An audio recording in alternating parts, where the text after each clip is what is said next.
General John Kelly is being hailed as a steady hand to offer guidance in the White House. The new chief of staff is entering the West Wing at a time when spats are aired in public and few policy goals have been reached. But his appointment is also being watched closely in Canada. While no public comment will be made, a government source tells CBC News Ottawa is optimistic about the move, since Kelly has a solid background on the Canada-U.S. relationship, something he touched on in March during an interview on Power and Politics. Our two countries are so close, so friendly, the governments understand each other. Kelly was the first member of the Trump cabinet to visit Canada.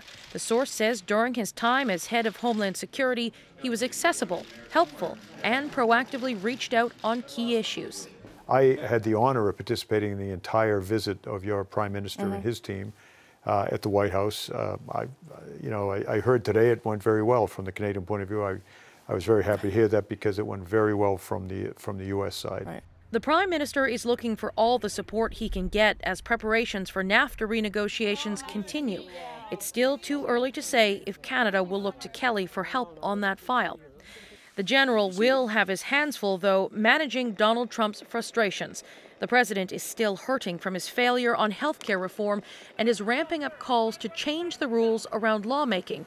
Tweeting this morning, Republicans in the Senate will never win if they don't go to a 51-vote majority now.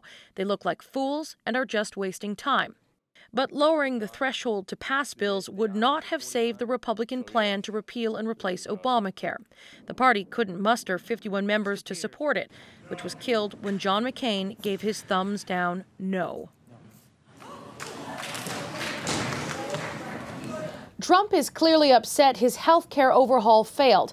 6 months into the job, and his administration has had very few successes.